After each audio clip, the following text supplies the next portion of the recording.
Whether you're a skeptic or a believer, join me, Rob McConnell, as together we'll investigate the world of the paranormal and the science of parapsychology here on the X-Zone Radio TV show on XZBN and the X-Zone TV channel on Simul TV. Since 1990, the X-Zone Radio TV show has been the place where people dare to believe and dare to be heard. Together, we'll investigate UFOs, aliens, ghosts, Bigfoot, psychic phenomenon, lake monsters, conspiracy theories, government cover-ups, the truth embargo, alien abductions, ESP, haunted locations from around the world, and so much more.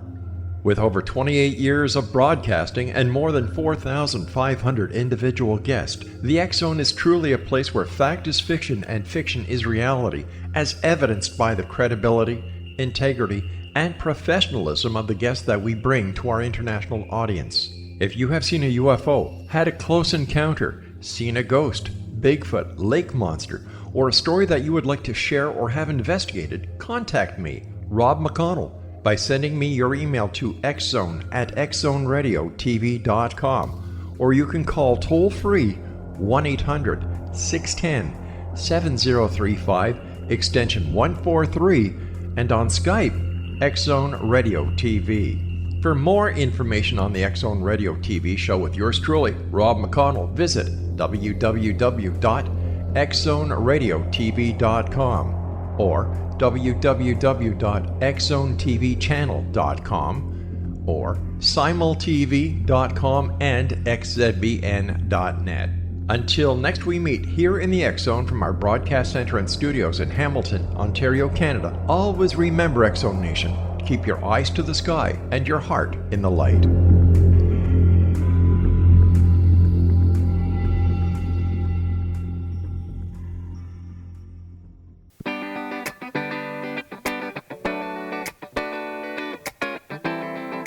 Welcome to the Connecting with Coincidence radio show with Dr. Bernie Beitman, MD, bringing together the world's synchronicity experts to help you use meaningful coincidences to develop spiritually, psychologically, and practically. For more information, put Connecting with Coincidence into your web browser to find the book, website, Psychology Today blog, YouTube channel, and Facebook page. And now, here is the host of the Connecting with Coincidence radio show, Dr. Bernie Beitman, MD.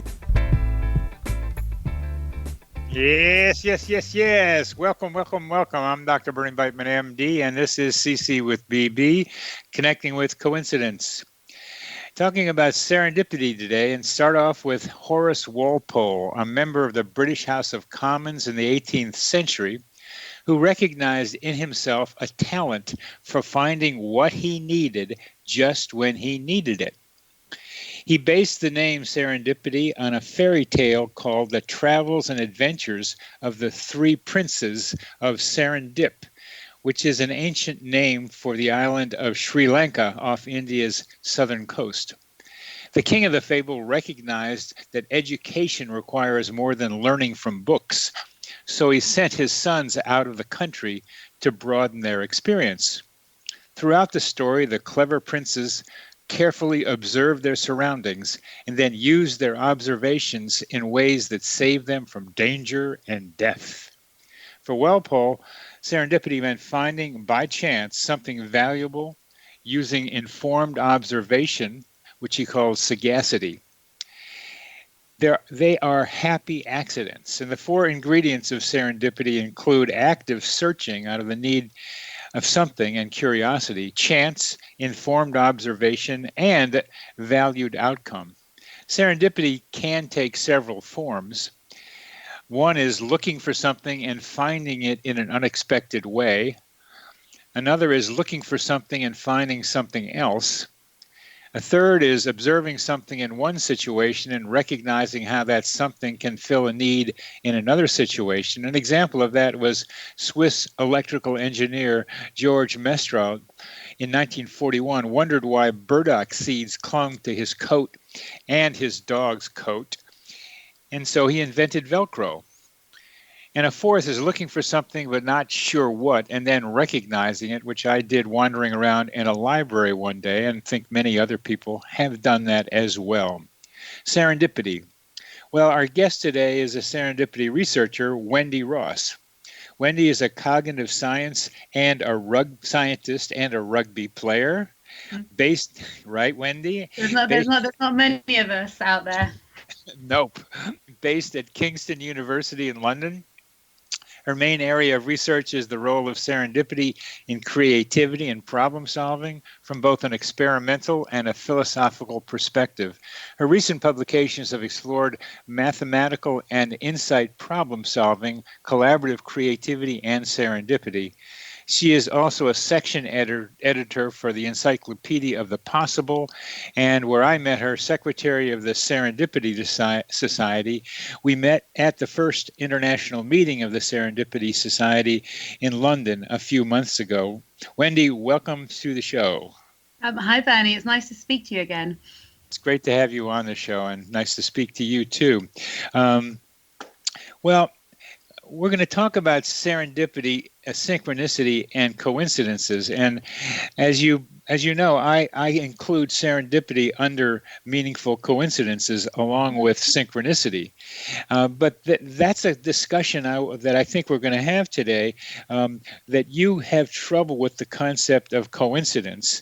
And you have trouble finding coincidences in your life. What's the difference in your mind between a coincidence and serendipity? I think for me, and I did struggle because I was looking for coincidences before I came on the show, and I spent quite a lot of time. In fact, I almost thought I might steal somebody else's coincidences and present them as my own, because I couldn't find any at all in my own life. And I think for me, the difference between coincidence and serendipity would be that coincidence has an element of the noticing's there, but the acting on it isn't necessarily. So two things just happen to happen at the same time. Whereas for me, serendipity is something where the person is active in making it happen. Agency is a key part of serendipity.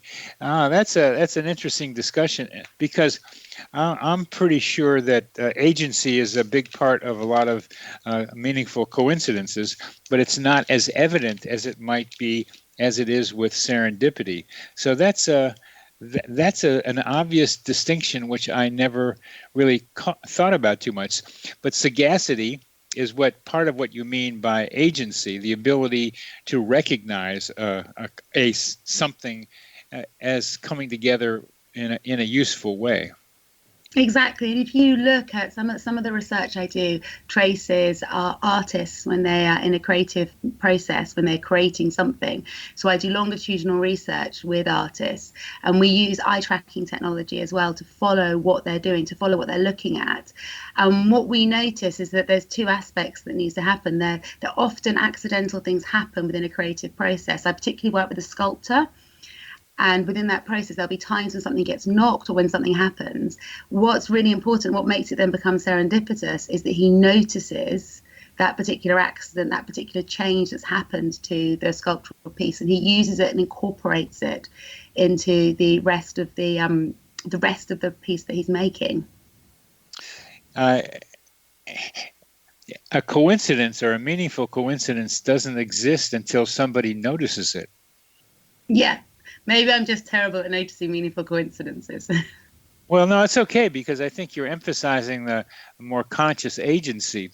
But we say sometimes we say the thing, if a tree falls in the forest and nobody hears it, does it make a sound?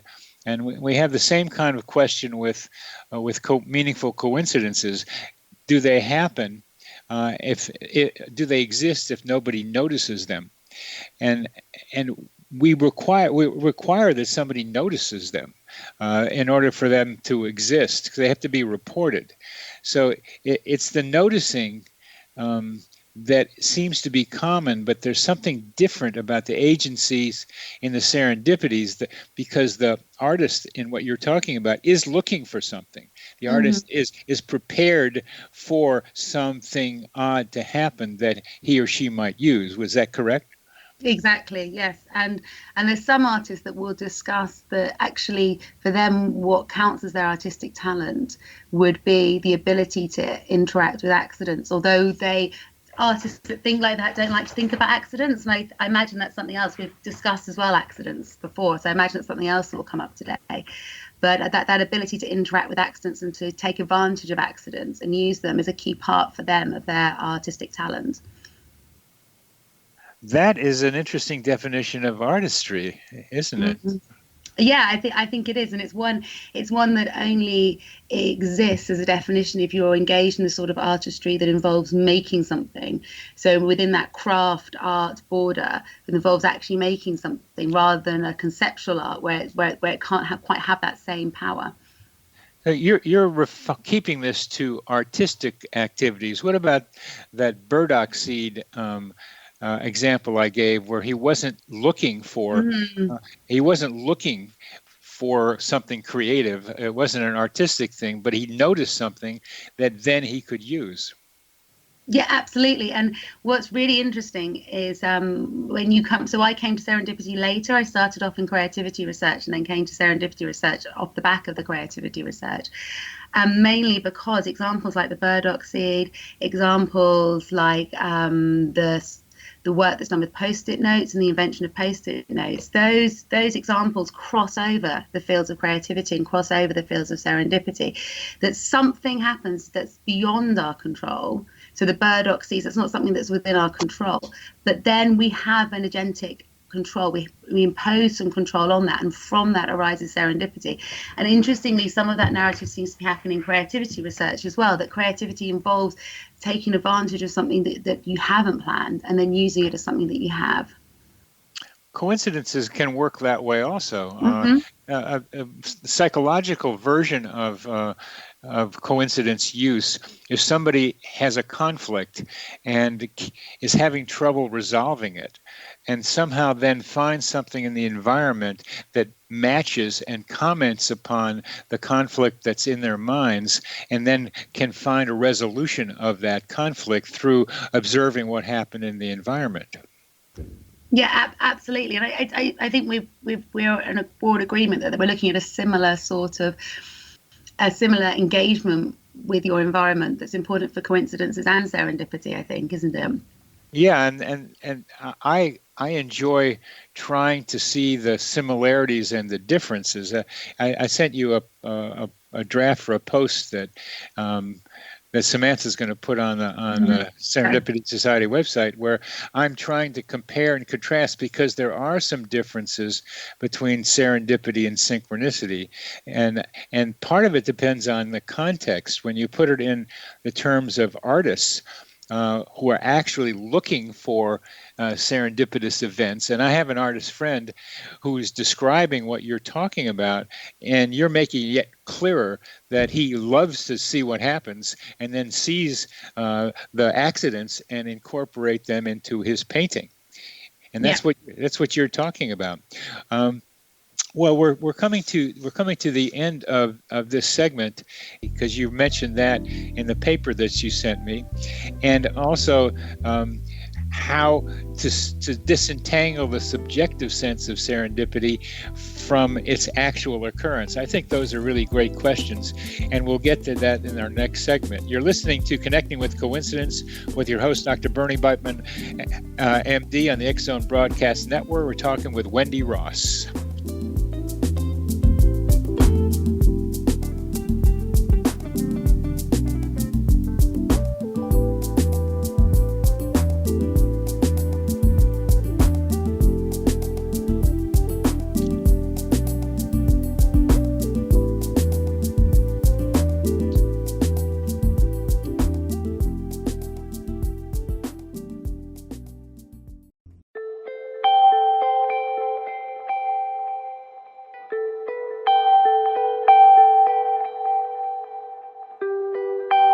It's hard to listen to the news without realizing we're living in volatile, unprecedented times. Yet never has there been such an opportunity to transform the human condition. As old structures fail, where can we find the guidance to co-create a better way? Find Your Path Home is an ever-evolving, leading-edge information, education, and healing resource center designed to support and guide you on your path to unity and enlightenment. Based on sound principles employed by shaman worldwide, we provide techniques that can support you through the current transitions, offering online shamanic classes, international long-distance shamanic healing sessions, complimentary Mission Evolution radio episodes and Stairway to Heaven TV vignettes, seminars, retreats, and much more. All of this can be found on findyourpathhome.com. So I was watching the X Zone TV channel last night when I was abducted by aliens, and they kept repeating to me over and over again, simultv.com, simultv.com. What's simultv.com? That's what I asked them. They had it written on the side of their UFO. How do you spell that? UFO. No, I mean simultv.com. simultv.com. simultv.com. Right. simultv.com. Interesting that you were abducted by aliens in a simultv.com UFO last night. Oh, yeah? Yeah. Now that you mention it, I remember now last night I was awakened from a deep sleep. My great-grandmother was standing there. She said she'd come from the hereafter to tell me about simultv.com. She even spelled it out for me. simultv.com, sonny boy. simultv.com. simultv.com, sonny boy. Wow. Yeah. Guys, you'll never guess what my psychic guru just told me. simultv.com. Exactly. Are you guys psychic too? Of course. We all know about simultv.com. simultv.com.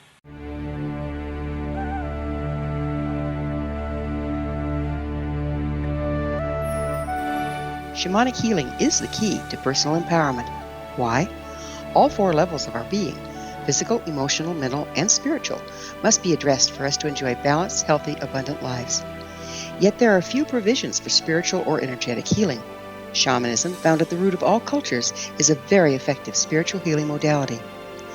To find quality shamanic healing you can trust, regardless of where you live, look no further than Find Your Path Home long-distance shamanic healing program. All Path Home long-distance healing practitioners have been trained and certified through Path Home Shamanic Art School. Change your life. Live abundantly. Schedule a long-distance shamanic healing session with Gwilda Wiyaka or one of her quality practitioners today at findyourpathhome.com.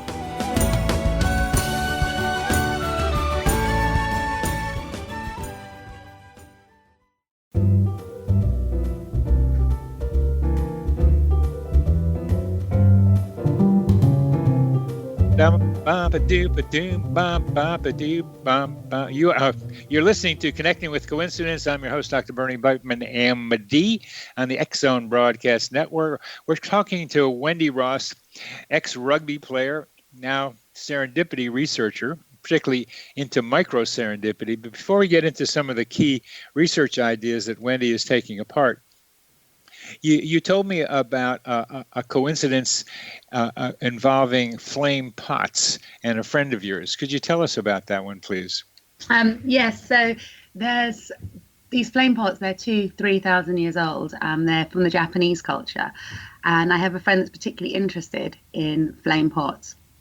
He's also particularly interested in the use of eye tracking technology to understand what's happening when people look at pots, to understand to what extent the pots direct the person's gaze and to what extent the gaze comes from the person themselves.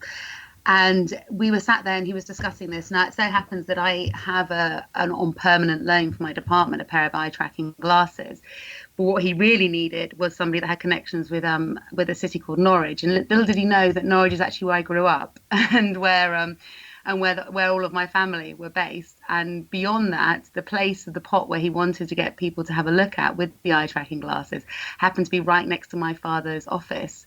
So there's one person in the world that seems to have these particular skills of having coming from Norwich, having these eye tracking glasses, and he just happened to be sitting right next to her. So I suppose maybe it's a meaningful coincidence for him rather than a meaningful coincidence for me.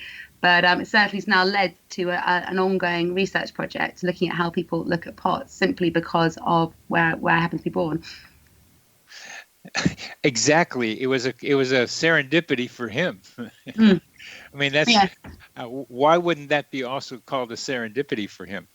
Yes, and I suppose it was a serendipity for him, and also who knows how much he engineered the conversation as well. I've often wondered how much he engineered this. That I wonder if there was somebody out there who might have all these skills that happened to be sitting opposite me. But yeah. He was looking, which is a key part of anything, an artistic thing. He needed something, but in order to have that need met, you got to ask sometimes. So he opened his mouth, and you got to do something. It's one thing to be in a situation. I don't know how many good serendipities or coincidences don't happen because somebody doesn't say something. Oh, I think that happens an awful lot. Actually, you see things, but you're scared to make that last step. And it's like you were saying earlier, coincidences only happen really when you recognise them as being coincidences, and I think when you act on them, don't they? Otherwise they just become a missed coincidence or a missed opportunity. Yes, I like to say the dog that trots about finds the bone. Absolutely. The more you can put yourself in a situation where you encounter things, so there was sort of the work of Sander Erdeles and the Super Encounterers, or Leonard Bjornborn, who writes about the different sort of environments that might precipitate serendipity. It's all about putting yourself in that situation, isn't it, where you can have these, where there's much more chance for things to happen. And both of them were on my show with delightful conversations. You've got to be doing something. Now, one of the things you just told us about this eye tracking, and you said it rather quickly, I want to emphasize it, that how much does the pot direct the eyes and how much does the person direct the eyes? Yeah. Now, this is one of the themes that became loud to me at our conference in London, is how much the environment influences how serendipity takes place. And you used a term, environmental agency. Would you explain that to us, please? Okay, so environmental agency is my way of expressing. So my understanding of agency, and I don't have a philosopher's background, my understanding of agency is there normally has to be an intentionality behind it. But there's been a movement, certainly there's a movement called material engagement theory, which is by an archaeologist based in Oxford called Lambros Malafores, which looks at how materials can actually have a level of agency and that they can direct people's actions without the intentionality. And from that, that's really where this idea of environmental agency comes from. So within cognitive science, there's the idea that our mind can be extended, our mind can be embedded, and our mind can be situated within a certain environment. And that environment can direct our thoughts. And what I'm really interested in is when we talk about this, and cognitive scientists within this tradition will talk about the environment directing our thoughts or directing our problem solvings. For me, it's how does that happen? Is it just a matter of environmental affordances? Or can we see moments when accidents arise, when unplanned things arise, when random chance arise, which then enters into our cognitive processes? And so for me, environmental agency is a way of characterizing this idea that things can happen beyond any human agency. They're just accidents, and then they get taken up by human agents and incorporated into their cognitive processes. Well, if the environment can be an agent, then it's not so much an accident. Well, it's how we would define it's accident within our definition, I think. See. Yeah, within the human definition of accident, yeah. Now, when the environment becomes an agent, we begin to imbue the environment with an intention. I don't know. You see, I don't know whether we do, and I'm willing to be picked up on this by people that are far better read than me on this. I think there has always been a coupling between agency and intentionality for a long time, but I don't think that coupling is necessary. I think agency is just having an effect on something, but you don't necessarily need to intend to have that effect. You don't. So by talking about environmental agency, it's not consciousness, and nor is it a sense of agency. So the environment doesn't have to know anything. It's not an animalistic sense. It's more just that the environment will intervene certainly within the stuff I look at, within problem solving, within creativity. The environment will intervene in a way which is not under the control of any human agents. So therefore, it's environmental agency. Well, this is a funny philosophical argument because there's a lot of people who think there are agents outside of human agents influencing our behavior. Mm-hmm. And so this is a step in that direction. It's still pretty neutral, but there's still something about environmental agency without intention, which is somewhat of a contradiction. And one of my favorite phrases was the demand characteristics of the situation. Mm-hmm. How that's a sociological idea that our behavior is influenced by what are often social but also environmental, the way the architecture of the building or the room that we're in, the kind of music that might be playing, the confirmation of the people around begin to make a demand on my behavior that is that you would call a intention, not intent, but agent. You might call it agency. There's no conscious mind behind it thinking about it, but then others can say, well, maybe there is. And so I'll leave the question right there, but you're getting into a very, very interesting question about environmental agency and intention. And it's just fascinating to me. Now, you mentioned also something about the mind being embedded in the environment, embedded, and a couple of other things that I can't remember. Embedded and what else? So the traditional sort of theoretical position would be called the 4E cognition. And so that within this theoretical position, cognition is embedded, it's enacted, it's embodied, and it's extended. So it's the idea that actually what we consider to be our mind is not just our brain.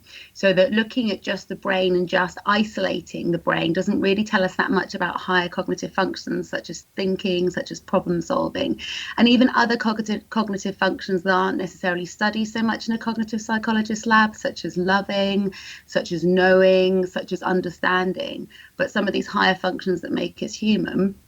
Some of the arguments are now that these things don't exist if we don't consider the body and the situation in which a person's in. So please go down these 4 E's because they're new to me and new enough to me, and I think our listeners also. What does a mind being embedded in the environment mean? It's exactly what you were saying about when you're in a situation and by the mind being embedded, really it's more often a situated mind, but I think they chose embedded because it's an E, right? So otherwise 3 E's and an S, it doesn't work quite so well. So when you read about it on its own, it's always situated. When you read about it with the rest of them, it's always embedded. But I think we all know why that is. So it's the idea that, exactly as you said, our decisions, our thought processes are influenced by the situation in which we find ourselves. And so isolating ourselves from that situation isn't ever going to be a true reflection of thinking processes that happens in the wild, to borrow Hutchins' phrase. And he wrote an entire book actually called Cognition in the Wild, which started quite a lot of this about how we actually think beyond a psychologist's lab. And so for that, you move into embodied cognition. And embodied cognition is the idea that our body is very important in thinking and also in some of the metaphors and ways that we use our body and the ways we understand the world. Enacted cognition is that by doing, we think by doing, so that we manipulate the world around us and we move the things around us, and thinking happens as we do things. And for extended cognition is the idea that those things that we have all around us, like a mobile phone or a pen or a piece of paper, they are functional parts of our cognitive system, so that our memory becomes extended. So if we have a mobile phone with us and we know that we've got an appointment to speak with Bernie at 3:00 our time, and we don't have to remember it anymore. Instead, we set the alarm on our phone. The phone rings and tells us where we need to be. And so part of the memory system is functionally equivalent. It's now outside and extended outside of the brain boundary. Yes, that's of all these things, that's the easiest one for me to pay attention to. We've come to the end of this segment. You're listening to Connecting with Coincidence. I'm your host, Dr. Bernie Beitman, MD, on the X-Zone Broadcast Network. Our guest is Wendy Ross.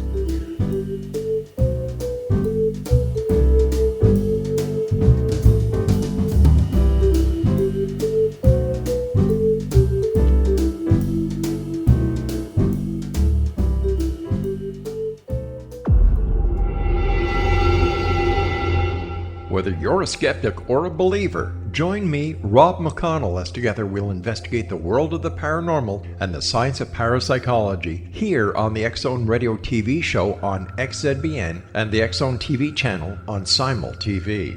Since 1990, the X-Zone Radio TV show has been the place where people dare to believe and dare to be heard.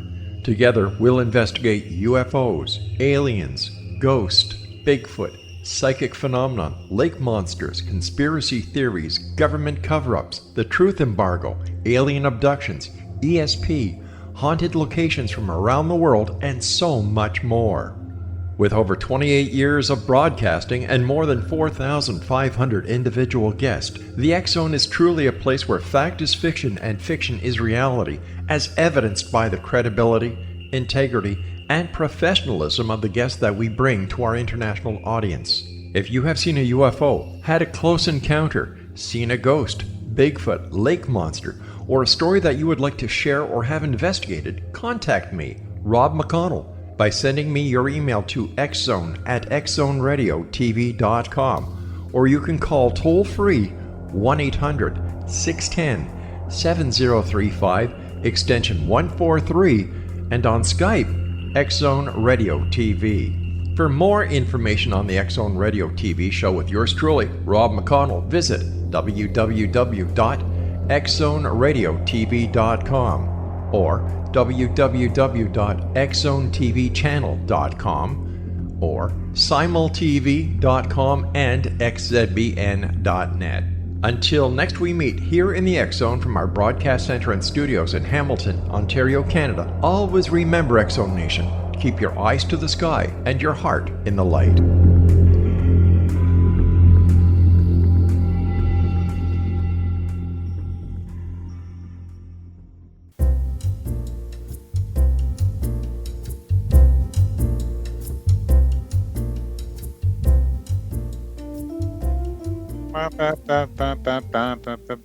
Welcome back to CC with BB. I'm your host, Dr. Bernie Beitman, MD, and we are talking with ex-rugby player Wendy Ross, who's a cognitive scientist who uses eye tracking to study serendipity. Amazing stuff. And one of the questions that I had for her as we talked about the 4 E's, as you, our listeners, and I'm learning this too, about how our minds are not just in our skulls, and that they are, maybe that we can talk about a greater consciousness, but in between is the environment in which our minds exist. Our minds are embedded or situated in our environments.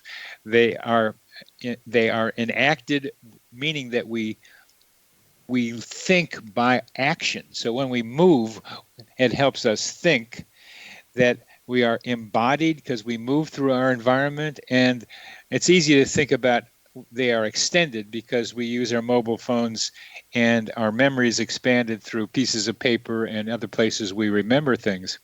Wendy, what does enacted mean? What does embedded mean again when you say situated? Our minds are situated in our environments.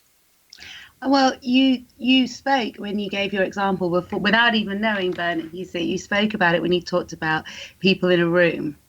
Okay. So if we imagine somebody in a room, we are always within a situation, and that situation changes the way that we think and some of our thought processes. So that when something is situated, when our minds are embedded, the underlying argument is, if we are studying what's happening in the mind, we have to study it as part of a system, and we have to study it as a situated system, because it will change depending on the situation. So our thought processes will change depending on the situation. So to create a model of thinking which excludes the situation would not be a very satisfactory model when we actually think about how we really think. I got that now.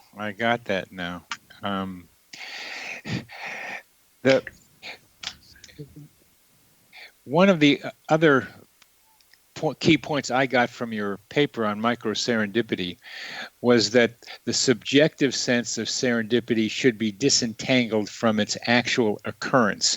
And that's what you are studying, because you want to catch the micro-serendipities before anybody says there's some kind of value to it, some kind of desirable outcome. You want to get it before somebody puts that subjective read on it. You want to say, no, this is just what's happened, where we can say environment and observation came together. Yes, so I'm really a big contradiction, because I've just told you that we should never study people outside of a system, and that all models need to take into account all levels of complexity. But then at heart, I'm a cognitive scientist, so I like to make everything small and controlled and take everything out the system. So I'm happy with that contradiction, but I can see that it's definitely there. So what I would like to look at, but I think with the knowledge that it's only a part of what makes something serendipity, it's only a part of what makes something happen, rather than saying that this is what it is, because I think you're absolutely right. The subjective observation of it, whether it's coincidences, whether it's serendipity, whether it's those things, they are really important. Our understanding really of how we move through the world is subjective, and it is our own personal narrative. But I'm also quite convinced that we can find those moments when people spot something that happens in the environment and they take advantage of that.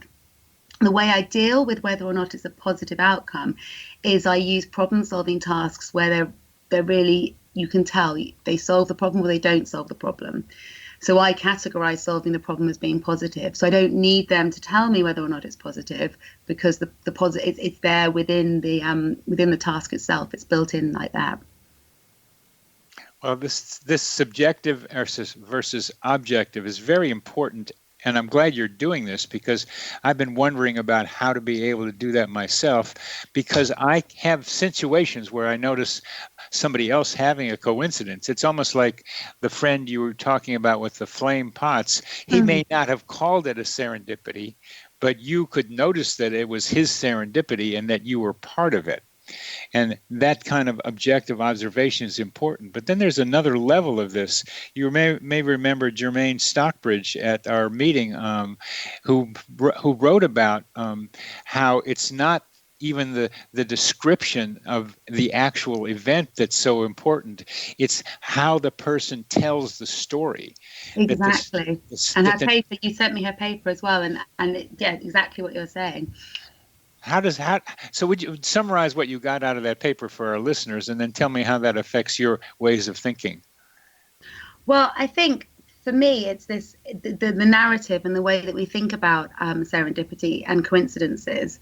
They are really important, but I'm still just interested in that moment that's outside of the narrative.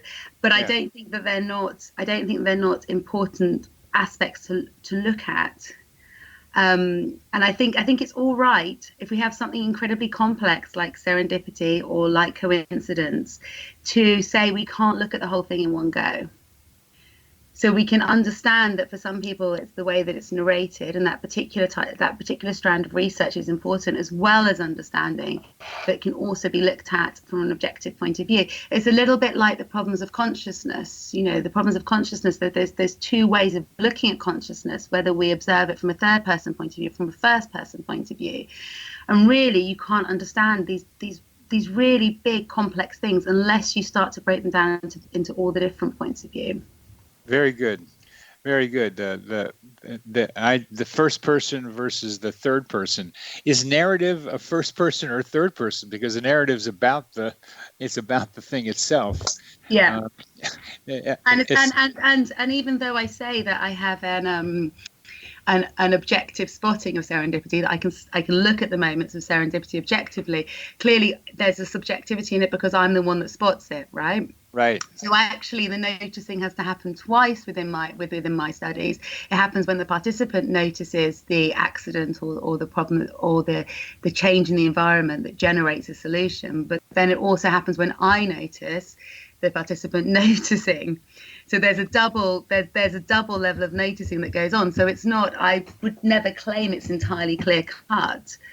I think there always is a level, and I think there's a danger with quantitative scientists and quantitative psychologists of thinking because they're dealing with numbers, they're dealing with something which is much more objective. And I talked a lot with Jermaine about this because she's a qualitative researcher, and they're much more able to embrace their subjectivity. Whereas the quantitative researchers that I work with all say, well, there's a number there, so there must be some level of objectivity. But you still have that personal narration, that personal understanding, even if you think you're putting yourself in a more objective point of view. Good. you can never get away from the subjective, because I'm looking at it. You can't be objective. But I get a. I really like being meta. I like going this level and then looking at that level from the second level and the third level and the fourth level. I think it's part of what we have to develop as human beings, the capacity to shift between observation, then observing our observation, and then observing our observation of the observation. Yeah, no, I think you're right. But I think what the thing that's coming out of the research that I'm doing, which is the observing people and putting them in situations where they are more likely to encounter serendipity because they have these very materially rich environments where things can cross over. I don't work so much with groups of people because if it just becomes too complex, but there's no reason why you couldn't have rich with people. I just happen to have it rich with material objects. What is then noticed, which is really interesting, is the moment when people don't notice the environment yielding something. But then now you're in a situation where that's something that I've noticed, but how many things have I not noticed that person hasn't noticed, right? So I notice something and I go, oh, this person didn't notice that. Look, I'll tick that on my coding scheme as missed serendipity. But then there may be things that I haven't noticed. And in fact, a reviewer said exactly that recently. Well, what about the things that you haven't noticed? Or what about the thing, how far do we go backwards to find those moments of missed serendipity or missed opportunities? Who owns those, if you like? Yeah, that's the kind of thinking that can make people very weird, because it makes you a little crazy to have to keep doing that. But there's some of us, and I don't know how many there are, who find it a very good mental exercise to wondering about almost. It's like wondering, what did I miss? You can get spun out, and you have to get to a place in the practical world where you're saying, this is what I saw, this is what the other person saw. Now, we got another minute in this segment, but you're dealing with artists, and I assume it's painters or so I sculptors. mainly work with one sculptor. Yeah. With one sculptor. So you watch this one sculptor. You watch how his eyes track what he's doing. Mm-hmm. And you see how he takes what he notices that might be useful, or we'll call it a micro serendipity, and incorporates that in his sculpturing. Exactly. And then I'm looking as well. I would like to look at this notion of accidents far more, and that's part of where I want to develop my research in the next phase. Well, we're coming to the end of this segment, and the idea of accident is very, very important, because sometimes it's just called random, and sometimes it's something else. There are other factors going on, and we're talking about environment having something to do with it. You're listening to Connecting with Coincidence. I'm your host, Dr. Bernie Beitman, MD, on the X-Zone Broadcast Network. Our guest is Wendy Ross, micro serendipity researcher.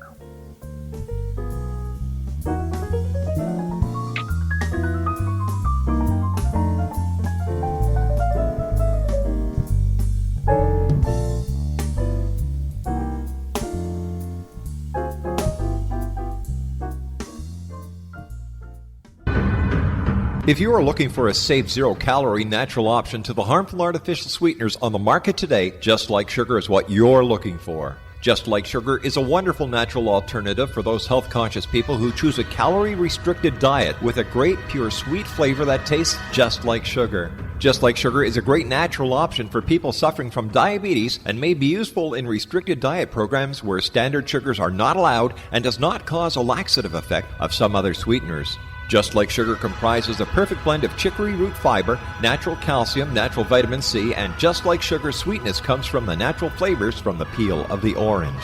Just Like Sugar is a natural alternative to harmful artificial sweeteners and will change the way that you believe all natural sweetener products taste. Just Like Sugar is available at your local Whole Foods markets, Wild Oats markets, Henry's, Sun Harvest, and many other fine natural food stores in the U.S., Canada, and worldwide. They are here, and they've been here for thousands of years, making their presence known in the shadows. They might be seen by a lonely motorist on a deserted road late at night, or by a frightened and confused husband in the bedroom he is sharing with his wife. But who are they? What do they want? Why are they here? Perhaps most concerning, has the government been aware of their presence all along? The new book by Ellie Marzulli, UFO Disclosure, the 70-year cover-up exposed, delves into the world of UFOs. Can full disclosure be soon? Order now and receive a free hour and 37-minute DVD on the UFO phenomenon. UFOs are real. Get both the book and the DVD, a $40 value, for only $19.99. To order your book and DVD today, go to lamarzulli.net. That's LAMARZULLI.net. You have heard of the X Zone? Now watch it on Simul TV, plus 500 video games, live TV channels, free video on demand, worldwide, and more. Does this sound like tomorrow's television? Well, it is, but you can have it today, right now. It is Simul TV. Simul TV offers what the others only wish they could provide. 15 exclusive channels like X-Zone, Sci-Fi, and Horror. We are worldwide. No other provider offers that. 500 built-in video games. No need to have an extra expensive system. We have them included. Free video on demand. Live streaming events from around the world, interactive online network, and much more. Tomorrow's TV today. Simul TV. Sound too good to be true? Well, it's not. You can have Simul TV today. Sign up at simultv.com. Do it today.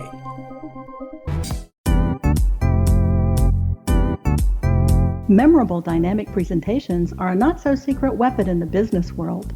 Do you have a powerful message that must be shared, but you haven't found a way to deliver that message? Do you want to be known as a top public speaker who gets amazing results? Are you ready to create and deliver your powerful message? Thomas Hides can help you create and deliver your speech to get the results you desire. Visit iconquality.com. Did you expect your business to flourish, but instead it plateaued or didn't get off the ground yet? Would you like to achieve massive goals and discover new sources of income within your business?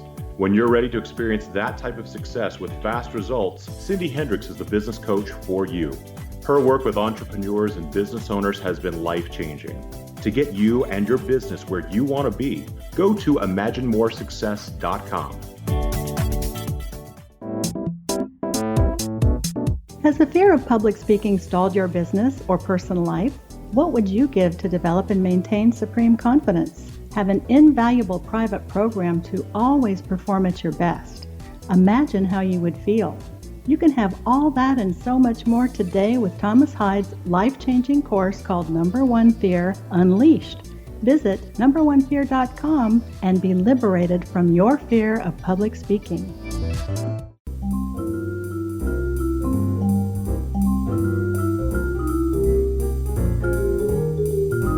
Yes, welcome back to CC with BB. I am your host, Dr. Bernie Beitman, MD. We're talking with Wendy Ross about micro serendipity, and I want to be able to expand some of what we're talking about, because in our conference, it became clearer that it wasn't enough to talk about one smart guy, usually a guy that came up with something, but we had. It was written out of history. That was the problem, Bernie, wasn't it? Like Moldy Mary. Like Moldy Mary, yeah. Lots of smart girls, yeah. Lots of smart girls who didn't get the attention, but you're helping that to stop happening and get to the women who are doing this stuff. That Moldy Mary is a great example of that. Moldy Mary is the end part for our listeners, and the end part. Well, you tell us who Moldy Mary was. So Moldy Mary is the end part of the penicillin story, really. And do you know what? It's awful. Her actual real name has even just dropped out of my head right now, even though I spend quite a lot of time telling people we should know her real name. That's terrible. I know, it's terrible, isn't it? She was the person who found the best way to mass produce penicillin via a particular sort of melon in a particular sort of market. And so, whereas all the men in the story have been given Nobel prizes, where we all know them, we only know her as Moldy Mary, because she found the right penicillin to cultivate mold. Yeah, and what I liked about that, she found it in a marketplace in Peoria, Illinois, where she worked. While the U.S. had sent all its soldiers around the world looking for a melon that might work, but there it was right under their noses in Peoria, Illinois. It's a great story that doesn't get told often enough. But aside from that, we're talking about more and more you're bringing in, and in the conference we talked about more and more how the environment has so much to do with it. It's not just one person or another. It's not just Alexander Fleming working alone in a laboratory finding things. There was a whole history and a whole current environment that helped him happen.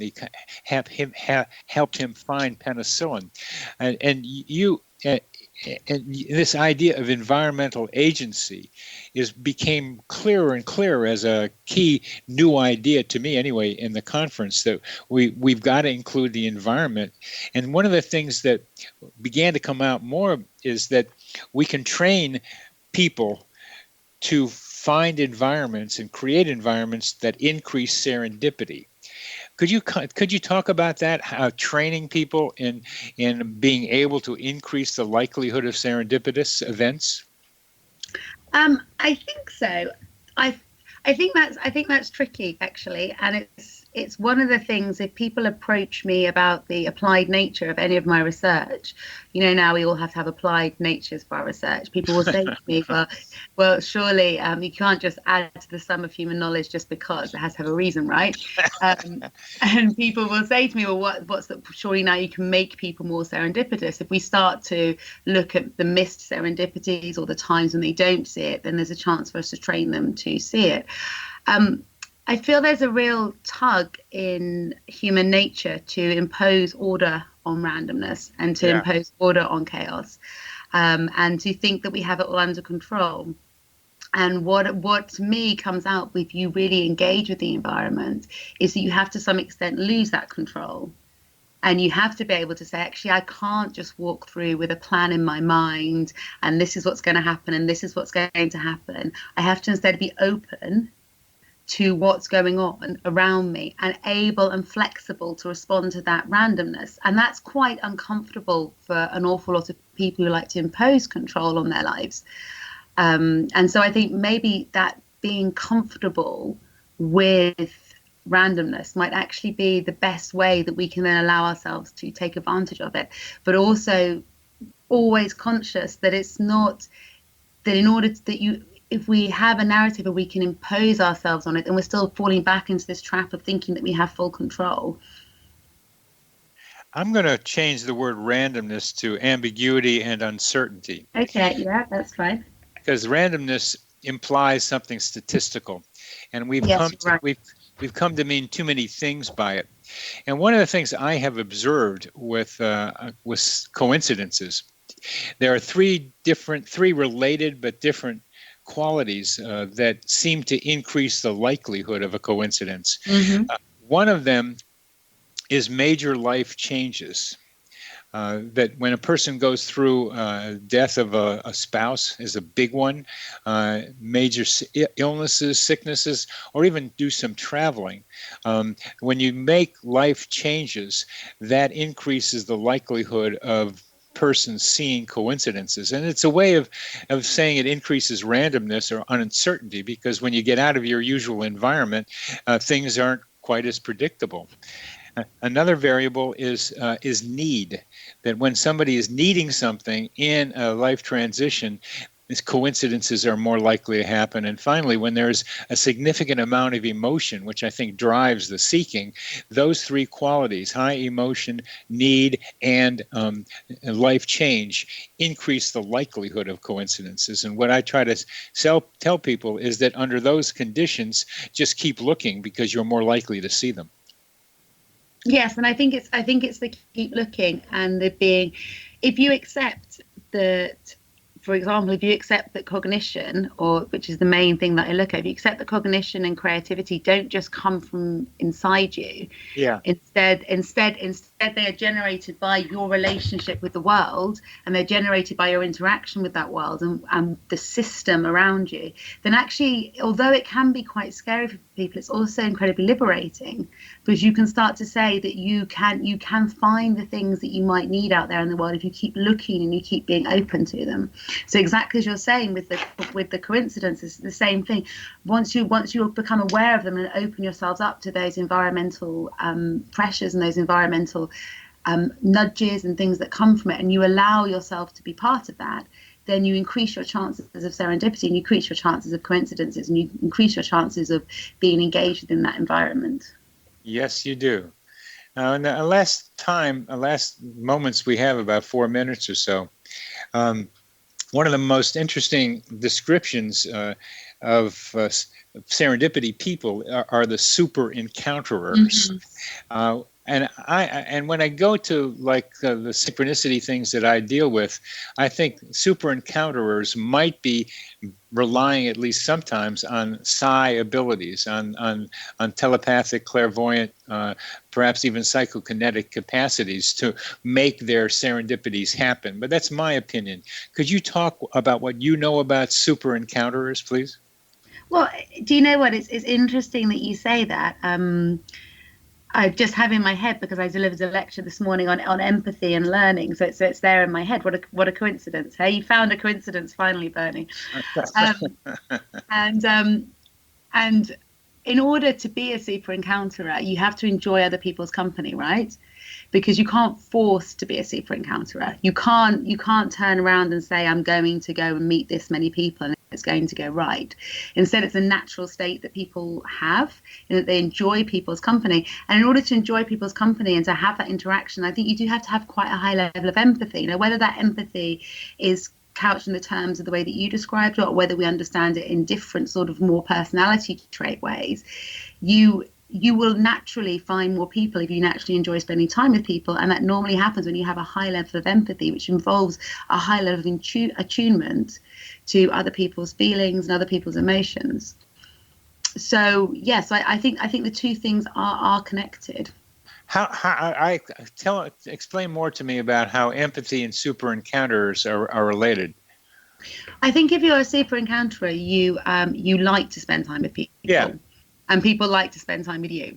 And that's why it's hard to make the decision to be a super encounterer cynically. Yeah. But in order to like to spend time with people and for people to like to spend time with you, you normally have to have quite high levels of empathy, because that makes all those conversations flow more, and it makes everything easier.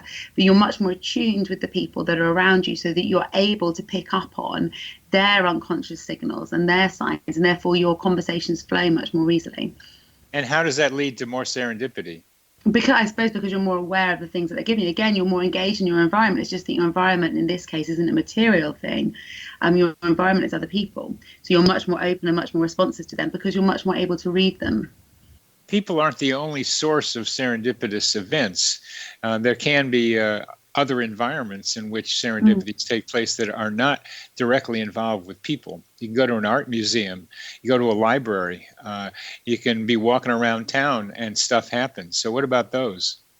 Well, and those are the things that the bulk of my research is. The bulk of my research is how people generate serendipity with things. I like things more than people, maybe. No, not more than people. I'm not going to put that on it. But I like things, right? And so the bulk of my research is with things. But I think anything that's environmental, whether it's an animate thing or an inanimate thing, can evoke those things of serendipity if you allow yourself to connect with them. Yeah, if you allow yourself to connect with them. And the things you connect with are like artistic things. Mm-hmm.